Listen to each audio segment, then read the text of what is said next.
پھر سڑکیں بند ہو جائیں گی، پھر احتجاج ہو جائیں گے، پھر ہمارے اپنے بھی یہ نعرہ بلند کرنا شروع کر جائیں گے توہین ہو گئی مقدسات کی۔ تو کیا ہمارے مقدسات نہیں؟ کیا اس ملک میں حضرت ابو طالب کی توہین نہیں ہو رہی؟ کیا اس ملک میں یزید کو رضی اللہ نہیں کہا جا رہا؟ کیا اس ملک میں حضرت امام حسن علیہ السلام کو معاذ اللہ باغی نہیں کہا جا رہا؟ جتنی دیر تک میں پاکستان میں موجود رہا، میں نے ہر ممکن کوشش کی کہ میں ہر زبان، جو بھی کتا کہیں سے بھی بھونکتا تھا اس کی زبان کا جواب دیتا تھا، لیکن مجھے صلہ کیا ملا؟ اپنوں کی طرف سے غدار، MI6 کا ایجنٹ اور پتہ نہیں کون کون سے الزامات۔ بالآخر مجھے جلا وطنی کرنی پڑی اور جلا وطنی پہ کہہ دیا کہ وہ بھاگ گئے۔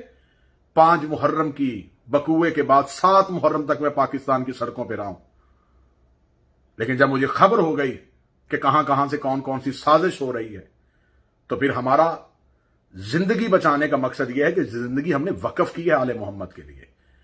ابھی ہم نے زندگی سے بہت سے کام لینے ہیں، ابھی بہت سی آوازیں ایسی ہیں جنہیں ہمیں خاموش کروانا ہے۔ ہماری نوکری، ہماری ڈیوٹی ہمیں مجبور کر رہی ہے کہ بارڈر کا سپاہی مورچہ اس لیے بناتا ہے کہ اسے خبر ہوتی ہے کہ گولی سینے پہ تو کھانی ہے، لیکن کم از کم دشمن کو جواب دینے کے بعد ہم اب جام شہادت نوش کریں۔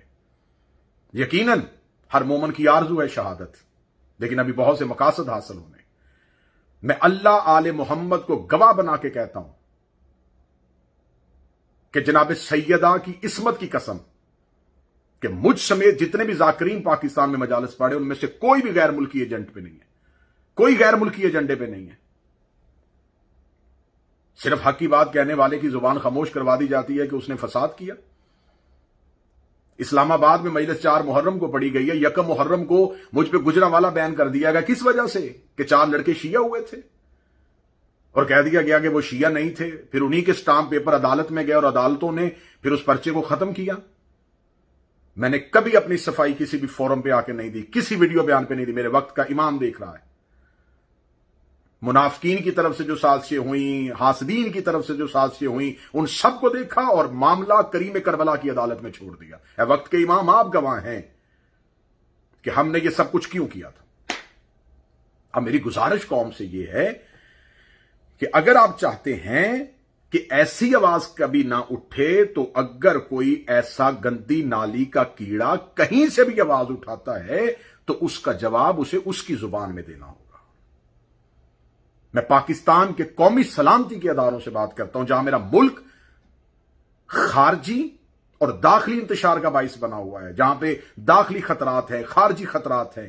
اور کل اپوزیشن کی جماعتوں کے ساتھ پاکستان کی پاک فوج کے سربراہ نے اور DGISI نے جو ایک مشاورتی اجلاس کیا، یقیناً ہم شیعہ اس ملک میں محب وطن ہیں، ہم اتحاد پسند ہیں، ہم چاہتے ہیں اس ملک میں امن ہو، ہم چاہتے ہیں اس ملک میں ہر ایک کو مذہبی آزادی ہو۔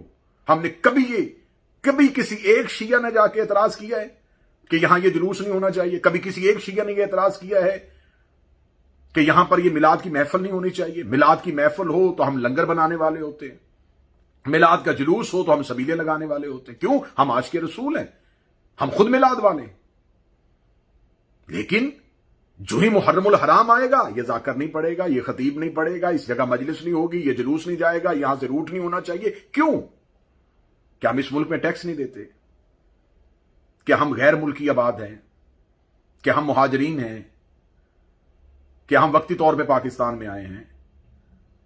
تو میری گزارش ہے وزیر اعظم Pakistan, chief of army staff general Qamar Javed Bajwa, DGISI general Faiz Hameed sahib سے کہ جہاں آپ اتنی جرت کے ساتھ اتنے دلیرانہ فیصلے کر رہے ہیں کہ ہم کوئی غیر ملکی طاقت، اور یقیناً آپ نے یہ جو آواز اٹھائی ہے یہ ہر محب وطن کی آواز ہے، یہ میری آواز ہے، یہ ہر مسلمان کی آواز ہے، یہ ہماری غیرت امانی ہے کہ یہ سرزمین ہماری ماں ہے اور ہم اپنی ماں پہ کبھی کسی غیر کا قدم نہیں دیکھ سکتے۔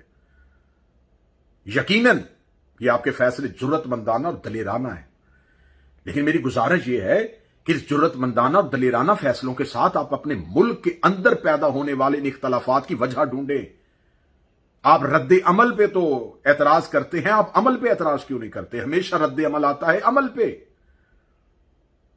آپ ہم سے پوچھتے ہیں کہ آپ نے گالی کیوں دی، آپ ہم سے پوچھتے ہیں کہ آپ نے یہ کیوں کہا، ہم سے پوچھیں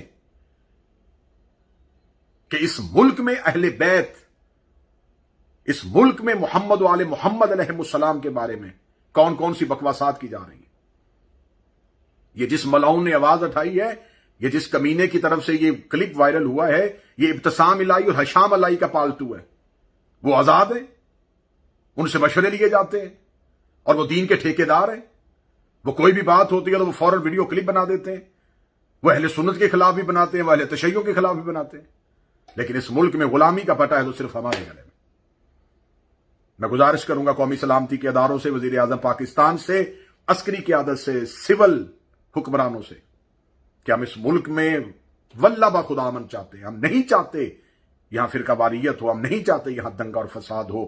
ہم کبھی کسی غیر ملکی ایجنڈے پہ اس ملک میں افراتفری نہیں چاہتے۔ خدا لعنت کرے اس کے، اور قیامت والے دن اس کا شمار اللہ اور اس کے رسول کے دشمنوں کے ساتھ ہو جو کسی غیر ملکی ایجنڈے پہ اس ملک کا امن خراب کر رہا ہو۔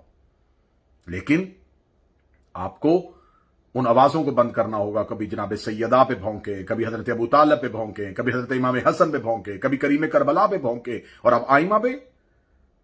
اس ملک میں امن تبھی ہوگا، ریاست مدینہ تب بنے گی اگر یہاں اہل بیت علیہم السلام کی عزت کا تحفظ ہوگا۔ لیکن یہ ستم ظریفی ہے کہ اس مدینے میں بھی سیدوں پہ ظلم ہوتا رہا، اور اب ریاست مدینہ میں بھی آل محمد پہ ظلم ہو۔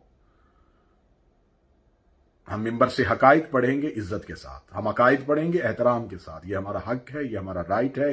اسے کوئی قانون ہمیں اس بات سے نہیں روک سکتا کہ ہم احترام کے ساتھ اپنا عقیدہ پڑھیں گے۔ ہم مولا علی کو خلیفہ بلا فصل مانتے تھے، مانتے ہیں۔ ہم جناب سیدہ کو رسول کی اکلوتی بیٹی مانتے تھے، ہم مانتے ہیں۔ ہم آئمہ کی عصمت کے قائل ہیں، ہم قائل رہیں گے۔ ہمیں اپنے اسی عقیدے پہ جینا ہے، ہمیں اپنے اسی عقیدے پہ مرنا ہے۔ السلام علیکم، یا علی علیہ السلام مدد۔